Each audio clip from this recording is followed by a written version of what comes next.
신목사님 따라쟁이가 돼서 목사님이 설교하시고 난 다음 좀 지나면 그 본문 또 다시 있다. 창세기 3장 8절에서 10절인데요. 우리 같이 말씀 읽을까요? 창세기 3장 8절에서 10절까지 함께 읽겠습니다. 8절입니다. 그들이 그날 바람이 불 때 동산에 거니시는 여호와 하나님의 소리를 듣고 아담과 그의 아내가 여호와 하나님의 낯을 피하여 동산 나무 사이에 숨은지라. 여호와 하나님이 아담을 부르시며 그에게 이르시되 내가 어디에 있느냐. 이르되 내가 동산에서 하나님의 소리를 듣고 내가 벗었으므로 두려워하여 숨었나이다. 아멘.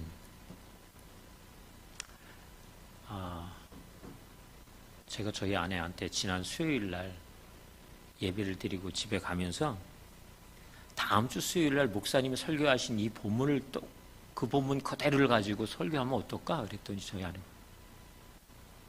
아니 그건 좀 그렇지 않나? 그래서 사실은 그러고 싶은 마음이 되게 컸어요. 지난주 아마 여러분들도 그러셨을 텐데 저에게는 지난주 말씀을 들으면서 큰 울림이 있었어요. 그리고 제 삶을 다시 한번 좀 주님의 말씀 앞에 이렇게 펼쳐볼 수밖에 없는 시간이어서 그 본문을 다시 선택하고 싶었던 마음이 정말 컸습니다. 그냥 목사님의 설교를 또 바꿔서 다르게 이렇게도 설교할 수 있어요. 그러려고 그런 게 아니라 그냥 저에게 이렇게 주셨던 은혜들을 좀 같이 함께 나누어도 좋겠다. 지난주에 제가 사실은 말씀을 듣고 기도하는 시간에 제 마음속에 이렇게 딱 이렇게 두드려졌던 한 단어가 있었는데 그것은 지난주의 본문이었어요. 창세기 19장 30절이었습니다. 롯이 소알에 거주하기를 두려워하여. 이 두렵다라고 하는 말이 제 마음속에 턱 부딪혔어요. 주님이 마치 꼭 이렇게 물으시는 것 같았습니다. 한수야, 너 뭐가 두렵니? 이렇게요. 너 뭐가 제일 두려워? 이렇게. 생각보다 제가 두려워하는 게 되게 많은 것을 알게 됐고요. 아, 그렇구나. 내가 참 그렇구나. 오늘 본문에도 우리가 잘 알고 있는 것처럼 아담과 하와가 하나님이 말씀하신 그 말씀을 위반하죠. 그 말씀에 대해서 귀를 기울이고 삶을 들이지 않았어요. 결국 선악과를 취하고 그것으로 자신들이 벗었음을 알게 되는 죄의 실제가 자신들의 삶에 경험되어지고 있는 거죠. 그래서 하나님이 아담을 부르셨을 때 저들이 하나님의 그 음성에 대해서 있는 모습 그대로 반응하지 못하고 숨었다, 두려워했다 이렇게 얘기하고 있습니다. 여러분들은 좀 어떠실까요? 우리들의 삶의 어떤 영역은 굉장히 믿음이 없어서라기보다 어찌 보면 우리의 습관적인 태도로 또 자라온 환경과 영향 때문에 그곳에서 주어지는 이렇게 두려움들이 있을 수 있다고 생각합니다. 건강의 문제 때문에 되게 두려워할 수 있어요. 저희 장인어른이 올해 84 되셨거든요. 되게 건강하세요. 84이신데도 아직도 차량 이렇게 교통 정리하는 거 봉사하러 다니세요. 그 추운 겨울에도 가시고 한여름 떼약볕 밑에도 가세요. 근데 이제 아버님 가만히 보니까 그렇게 건강한 비결 중에 하나는 우리가 보기에 좀 심할 정도로 어디에 몸이 좀 아프다는 느낌이 드시면 병원에 가세요. 네, 아주 작은 거에도 병원을 가세요. 그래서 그렇게 건강하실 수 있나 봐요. 어떤 면에서 아버님은 그 건강이라고 하는 영역이 되게 본인에게는 큰, 그죠? 어찌 보면 걱정, 염려일 수도 있고 그래서 그 부분들이 다가오면 그것을 어떤 방편으로든 빨리 해결을 하셔야만 하는 모습이 있으신 것 같아요. 어떤 사람에겐 자녀들이 큰 두려움일 수도 있다고 생각합니다. 자녀들이 부모를 무섭게 만드는 게 아니고요. 자녀들의 문제에 대해서는 너무 그죠? 작은 일에도 금방 마음이 무너져 내리는, 그래서 이러면 안 되는데 싶은 생각을 가지면서도 자녀들에게 꾸중하거나 잔소리하거나 아니면 자녀들에게 하나님의 성품을 드러내 보여주기보다는 그냥 그 자녀들을 향한 엄마의 또는 아빠의 기대, 이런 어떤 기대치의 마음만을 끊임없이 아이들에게 푸시하는 것처럼 드러낼 때도 있다고 생각이 듭니다. 재정, 그것도 우리에게 두려운 일 중에 하나일 것 같습니다. 오늘 제가 초등학교 때, 사실은 중학교 때 교회를 다녔지만 초등학교 때부터 같이 다니던 친구가 전화를 했어요. 같이 교회에서 신앙생활을 하고 있었던 친구인데 오늘따라 제 생각이 났다는 거예요. 그러면서 요즘은 어떻게 지내냐, 이제 하도 오래간만에 통화를 하니까 제일 먼저 서로 그런 것부터 물어보잖아요. 잘 지내지 뭐. 그 친구가 배는간에 이렇게 물어봤어요. 야, 요즘은 그 열방대학에서 이렇게 월급 좀 주냐? 월급 좀 주냐? 그런 거예요. 제가 열방대학에 있는 걸 알아요. 근데 제가 이제 벌써 근 18년이니까 20년 가까이 있게 되니까 제가 이제 연수가 길어졌으니까 뭔가 처우가 좀 나아졌을 거라고 생각했나 봐요. 그래서 제가 아니 우리는 월급 없는데 그랬더니 아니 왜 월급이 없어? 거기는 다 월급 없는 거야? 그래서, 월급이 없어. 야, 하나님 살아계신 거 너 보니까 알겠다. 그 친구가 그런 거예요. 생각해 보니까 그러네. 제가 그랬어요. 지난주에 저에게 하나님이 너 뭐가 두려워? 그럴 때 제일 먼저 제 마음속에 턱 부딪혀 올라왔던 영역이 재정이었어요. 오래간만에 저한테 전화를 한 그 친구는 야, 너 월급도 없이 열방대학 간사로 살면서 지금껏 20년 가까이 살아온 거 보니까 하나님 살아계신 거 맞다. 그 친구가 오히려 은혜 받고 인정해 주는데 중요한 건 내 자신은 여전히 그 영역에 허점을 가지고 살고 있구나, 이런 생각이 들었어요.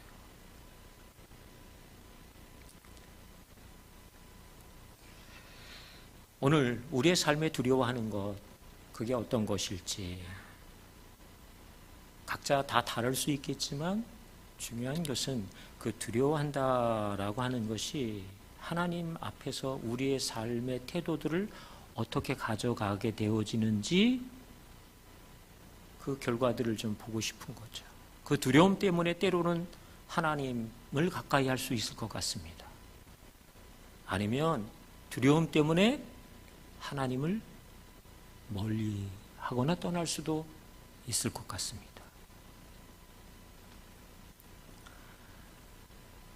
사무엘상 15장에 우리가 알고 있는 사울 왕이 등장해요. 하나님이 사무엘 선지를 통해서 아말렉을 향해 나아가 그들의 모든 것을 다 진멸하라고 말씀하십니다. 그런데 사울이 그 아말렉을 온전히 진멸하지를 않아요. 그죠? 연약하고 보잘것없는 것은 다 진멸하지만 기름지고 보기 좋고 튼실하고 귀한 것들은 그대로 다 내어둔다고요. 그래서 하나님이 사울을 왕 세운 것에 대해서 후회하시게 됩니다.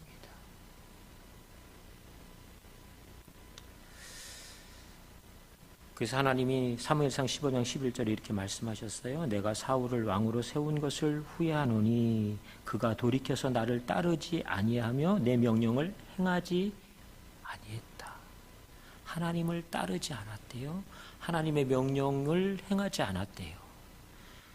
그래서 사무엘 선지가 사울 왕을 찾아가 그 하나님의 마음을 전하잖아요. 그때 사울이 이렇게 이야기해요. 사무엘상 15장 24절이에요. 사울이 사무엘에게 이르되 내가 범죄하였나이다. 내가 여호와의 명령과 당신의 말씀을 어긴 것은 내가 백성을 두려워하여 그들의 말을 청종하였음이니이다. 백성의 말을 두려워했대요. 백성들의 의견, 군중들의 그 외침에 대해서 그는 두려워했다고 얘기해요. 어떻게 보면 한편으로는 핑계일 수도 있을 것 같습니다. 자기 자신도 모든 것을 완벽하게 진멸하느니, 그죠? 보기 좋은 거, 기름진 거, 진귀한 것들, 이것은 그래서 사울은 그것을 하나님께 드리려고 그들이 진멸하지 않았습니다. 이렇게 얘기해요. 정작 본인도 그것에 대해서 진멸해야겠다고 하는 생각을 온전히 갖고 있지 않았던 것 같아요. 핑계 같지만 그는 그들의 백성들을 향해 그들의 말이, 그들의 의견이 나를 두렵게 만들어서 그들의 이야기를 내가 청종하게 되었다. 사울은 철저하게 하나님이 아닌 사람을 두려워하는 사람이었어요. 그래서 하나님으로부터 돌이키고 그 명령을 준행하지 않는 삶을 살게 되었단 말이죠. 내가 어떤 일을 통해서든 두려움을 경험할 수 있습니다. 그 두려움이 나를 어떻게 몰고 가는지를 볼 필요가 있어요. 하나님께 그가 돌아서서 하나님을 향해 가지 않고 하나님께 등을 돌려 그의 명령을 준행하지 않는 삶을 선택하는 사울. 사울은 하나님이 계신 것을 분명히 아는 사람입니다. 그리고 하나님이 어떤 분인지도 명확하게 알아요. 그런데 오늘 그 백성들의 의견에 대하여, 아니 내 속에 숨겨 있는 그 은밀한 탐욕과, 그죠? 그것들이 함께 손을 마주 잡아서 하나님이 말씀하신 것을 준행하지 않는 삶을 선택한다고요. 그게 사울의 인생의 두려움의 열매예요. 사울은 그 열매를 먹기를 주저하지 않았어요.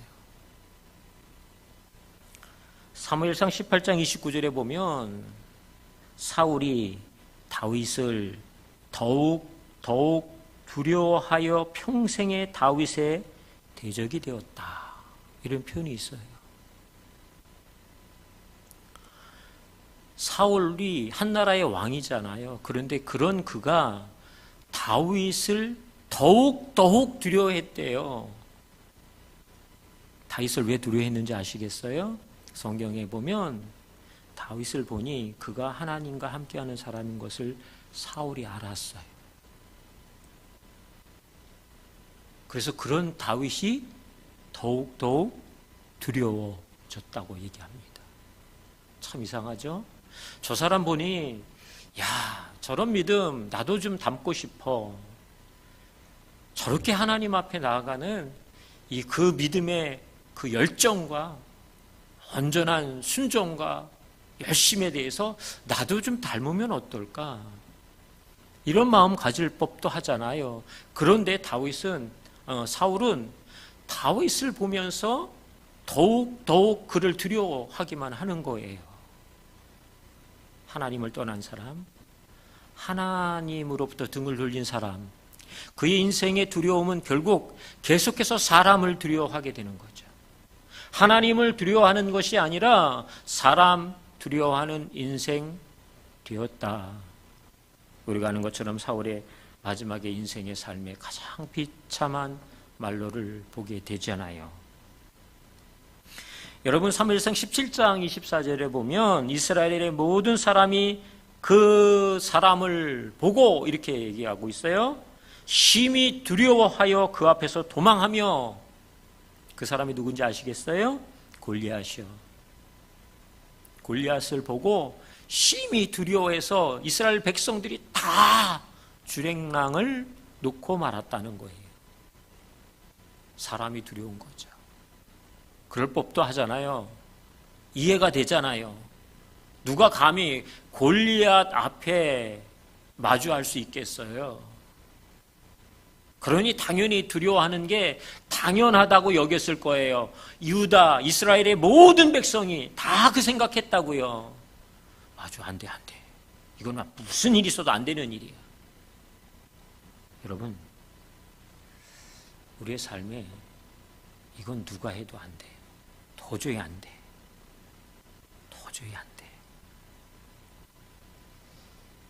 그 생각을 가지면 우리는 그 일에 대해 급속도로 두려움을 갖는 삶에 대하여 우리가 그 자리에 머물러 있게 돼요. 우리는 알아요. 이거 도저히 안 돼. 100이면 100사람의 이야기가 똑같아. 이건 현실적으로 이거는 안 되는 거야. 그래서 우리는 하나님의 도우심을 구하는 사람들이잖아요. 그 두려움을 딛고, 그래서 하나님 여기서부터 하나님이 일하셔야 합니다. 그래서 하나님 이 두려움의 오늘의 현장을 하나님의 소망으로, 하나님의 위로로, 하나님의 능력으로 바꾸어 주셔야 합니다. 여기서부터요, 하나님. 그런데 이스라엘 백성들은 그렇게 하지 않고 다 도망하고 말았다고요. 일단은 살고 봐야겠다. 그래서 다 도망했다는 거예요. 그 도망이 결국은 그들의 인생에 하나님을 깊이 경험할 수 있는 기회를 포기하는 걸음 되고 말았습니다.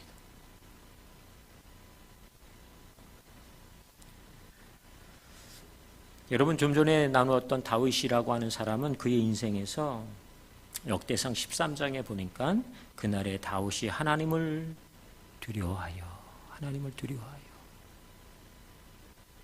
다윗은 백성을 두려워하는 사람은 아니었어요.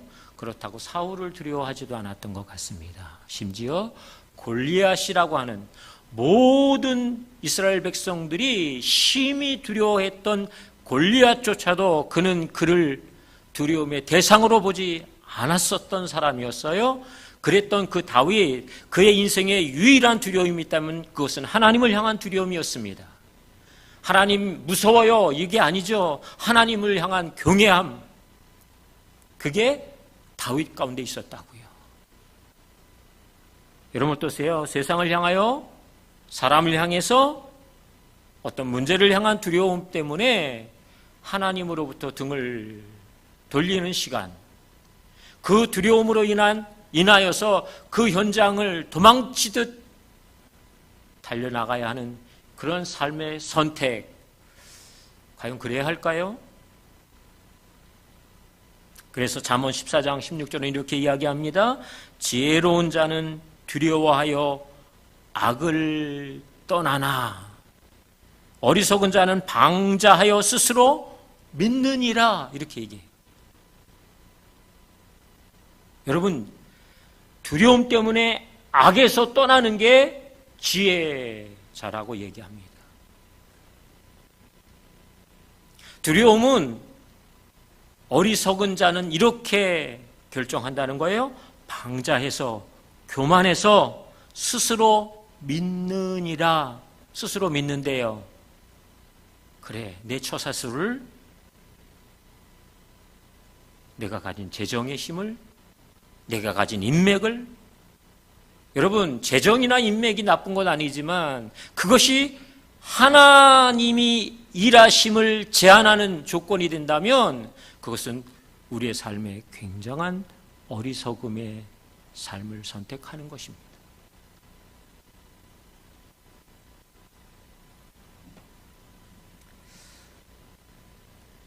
왜 두려워할까요? 왜 두려워할까요? 저의 아내가 저한테 힌트를 줬어요. 요즘은 저희 아내가 뭐 얘기하면 제가 받았어요. 주여. 말은 제가 꺼냈는데 그 얘기를 풀어낸 건 이제 저희 아내라서 그렇구나. 왜 두려워할까요? 온전히 하나님을 신뢰하지 않아서. 하나님을 온전히 전심으로 신뢰하지 않아서요. 여러분, 전심이라고 하는 말은 마음을 오로지 한 일에만 쓴대요. 여기저기 이게 아니고요. 오로지 한 일에만 내 마음을 집중하는 거래요. 그게 전심이에요. 그게 온전이에요. 내 마음을 세상이 내 삶에 계속해서 도전해주는 두려움의 그 상황에 대하여 나는 그 두려움에 집중치 아니하고 여호와 하나님을 신뢰하기로 내 마음을 집중하는 것, 거기에 내 마음을 담아내는 것, 내 삶을 드리는 것이 결국 우리의 삶에 다가오는 모든 두려움을 극복하는 유일한 길입니다. 하나님을 온전히 신뢰한다라고 하는 것은 여러분 50%나 신뢰해요. 그래도 괜찮지 않으니 50%는 그래도 하나님 신뢰합니다. 저는 80%는 그래도 하나님 신뢰하는 것 같아요. 10가지 일 중에 8가지는 그래도 하나님 신뢰합니다. 그런데 제가 아직도 모자라서 한 2가지 정도는 아직도 좀 넘어지네요. 하나님, 저는 99% 하나님 신뢰해요. 1%만 하나님 의심합니다. 여러분 아십니까? 1%만 하나님 의심하는 그것이 사실은 어찌 보면 100% 하나님을 의심하는 결과를 만들어내요. 내가 하나님을 신뢰하는데 99%는 신뢰할 수 있어요? 그런데 하나님 1%는 잘 안 되네요.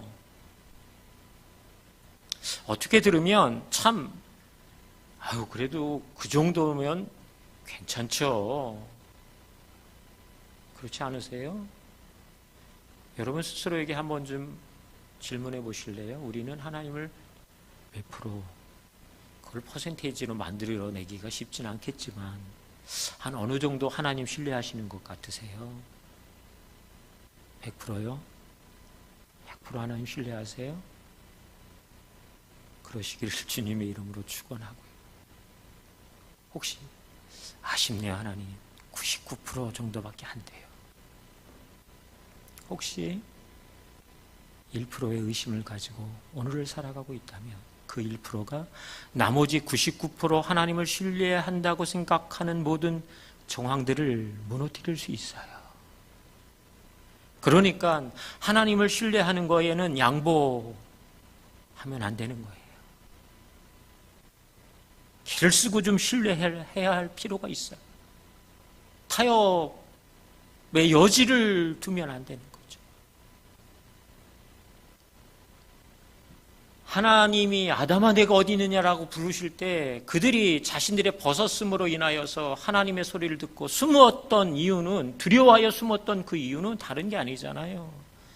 그들이 작은 여지를 열어두었던 그 일 때문에. 아니 99.9%는 하나님 신뢰하며 살았겠죠. 당연히. 얼마나 좋았을까요? 그 동산에 그날 바람이 불었어요. 그냥 봄바람은 아닌 것 같아요. 그죠? 정황상 왠지 날카롭고 쓸쓸한 바람이 불었다고요. 작은 여지에 결국 우리는 넘어짐을 경험합니다. 그래서 여러분, 전심으로 하나님을 신뢰한다는 게 얼마나 귀한 일인지. 여러분, 여호사밧 왕을 아시잖아요. 여호사밧. 역대하 17장 6절에 그를 이렇게 표현해 주었어요. 그가 전심으로 여호와의 길을 걸어 산당들과 아사라의 목상들도 유다에서 제거하였더라. 전심으로 여호와의 길을 걸었던 사람 여호사밧.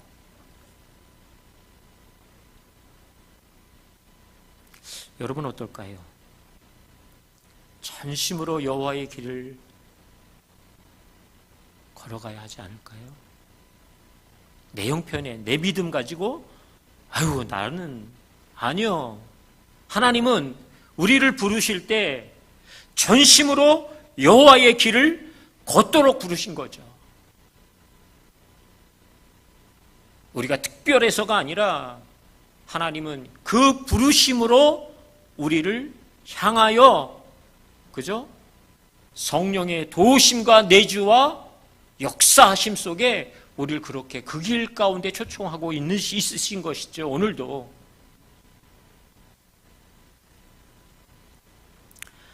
이 여호사밧 왕이 아람과의 전쟁을 앞두고 사실은 외부적인 상황으로는 도저히 그 전투를 승리할 만한 아무런 이유가 없어요. 아무런 조건도 없어요. 그래서 아람의 군대가 쳐들어오는 상황의 소식을 듣고는 여호사밧이 두려워하여 여호와께로 낯을 향하여 간구하고 이렇게 얘기했어요.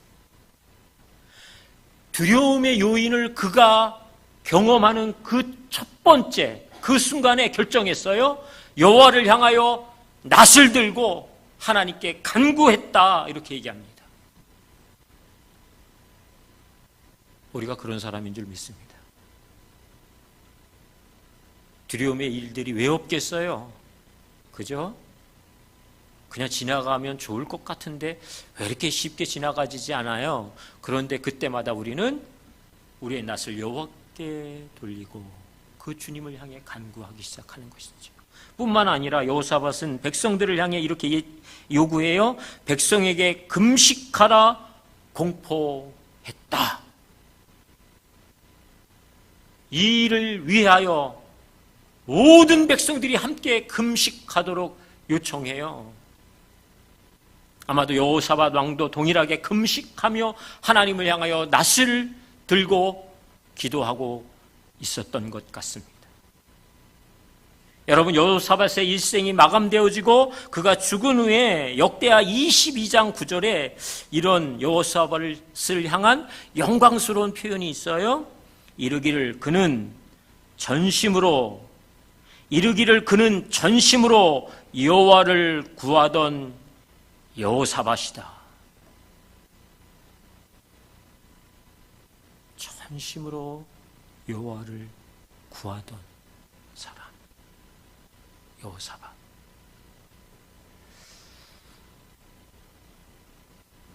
우리가 여호와 하나님을 전심으로 그죠? 다른 마음으로가 아니라 한 마음으로 한 뜻에 집중하는 그 전심의 마음, 온전히 하나님을 신뢰하는 이 삶, 이것이 얼마나 우리에게 놀라운 특권과 영광을 가져다 주는지. 우리는 어찌 보면 지금껏 사시면서 하나님만을 온전히 구하여 나가지 못했던 영역이 있음에도 불구하고 하나님은 우리의 삶에 얼마나 신실하게 응답하여 주셨는지를 우리는 너무 많은 시간 이야기할 수 있을 것 같아요. 많은 이유와 많은 문제 앞에서 하나님이 그렇게 우리를 인도해 주셨습니다라고요.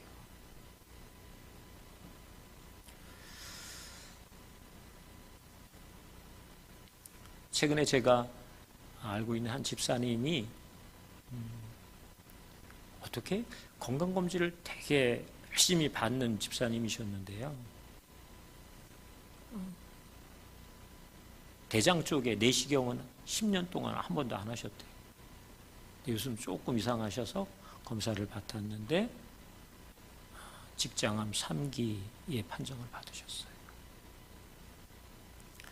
암이라고 하는 소식을 처음 듣고 저희들한테 기도 부탁을 하셔서 저희들이 집사님을 만났어요. 가만히 기각을 해서 가서 찾아뵀는데 생각보다 되게 덤덤하시더라고요. 저희는 큰일 났다. 어떡하지? 이런 안타까운 마음으로 갔는데 그도 그럴 것이 요즘 저희 주변에 암에 대한 이야기들이 너무 많이 들려왔고 또 그것을 위해서 저희들이 기도할 수밖에 없는 상황들이 있었기 때문에 또야 이런 생각 왜 계속해서 이런 일이 벌어질까? 이런 막 마음의 어떤 짐들을 가지고 그분을 뵀는데요. 부부가 같이 앉으셔서 저희한테 첫 번째 들려주었던 얘기는 이 이야기였어요. 그런데 되게 마음이 평안해요. 되게 마음이 평안해요. 분명 두려운 일이죠. 분명 염려스러운 일이에요. 열심히 의료 선교도 열심히 자비량으로 열심히 다니셨던 분이거든요. 선교사들을 향해서 돕는 일들을 정말 아까워하지 않고 최선을 다해 섬기는 분들이세요. 얼마나 참 귀한지 모르겠어요. 그냥 그분들을 보면서 야, 참 하나님을 향해 순전하게 사시는구나 이런 생각 들거든요. 근데 본인들에게 다가온 이런 어려움, 위기 앞에 그 두려움의 상황 앞에서 그분들이 가지고 있었던 첫 번째 고백, 근데 마음이 평안해요. 그러면서 요 며칠 사이에 계속 검사를 받고 계신 것 같아요. 오늘 또 뵀는데 그런 얘기를 하셨다고 그러더라고요. 뭐라 그러냐면 아내에게 여보, 내가 지금 아주 심각한 암 환자로 등록됐다. 그런데 오늘 검사비 6만 원인가 밖에 안 나왔어. 그러면서 그냥 아무렇지도 않은 듯이 이야기를 하시더라고요. 그 아내 되는 집사님이 그런 얘기를 하시더라고요. 우리가 하나님 믿는 사람들인 것을 어떤 것에서 차별, 어떤 것에서 세상 사람들 가운데 저 사람들 하나님 믿네 이렇게 얘기할 수 있겠냐고.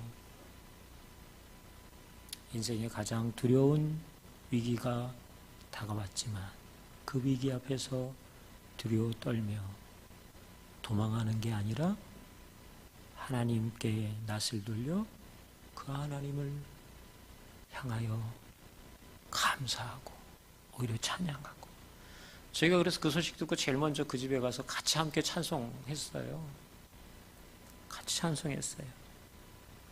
나의 사랑, 나의 찬양, 나의 예수님, 나의 힘 되신 여호와여, 내가 사랑합니다. 그냥 찬양을 하는데 참 감사하더라고요. 저희들도 함께 예배하고 찬송하면서 결국 그분들을 통해서 하나님 이런 분이시지, 맞지, 그렇지, 큰 위로, 격려를 오히려 저희가 받게 되었어요. 혹시 오늘 우리의 삶에 두려움 때문에 우리가 멈칫거릴 때 어떻게 할까요? 하나님은 우리를 향해서 기다리시는 거죠. 다시 전심으로 하나님을 구하는 그 시간에 대해서, 그 결정에 대해서 하나님 기다리시는 거죠. 하나님이 등 돌리신 적 없으세요. 하나님이 무관심해 보신 적 없으세요. 하나님이 나를 향해서 가지신 관심과 그 마음은 단 한순간도 멈춰 보신 적이 없으시잖아요. 그 하나님이 우리를 향해서 계속해서 기다리시죠. 하나님을 온전히 그 두려움 앞에서 신뢰하기로 결정하는 순간, 아마도 집을 나간 둘째 아들을 향해서 그 아버지가 마음껏 달려가 그를 끌어안고 죽었다 살아온 내 아들이다 라고 그를 온전히 환영하고 다시 그 품에, 그리고 그를 아들로 온전히 세우고 인정해 주셨던 아버지처럼요. 우리의 삶의 두려움 때문에 혹시 머뭇거리거나 주저하거나 그래서 하나님 앞에 전심으로 나아가지 못하게 하는 내 삶의 두려움의 영역이 있다면, 그것이 어떤 것이 되든 우리의 선택은 한 가지였으면 좋겠습니다.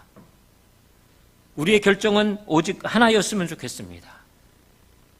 여호와 하나님을 향해 우리의 낯을 들고 그 하나님께 전심으로 간구하며 그 하나님을 신뢰하는 삶의 결정이요, 이것만 있었으면 좋겠습니다.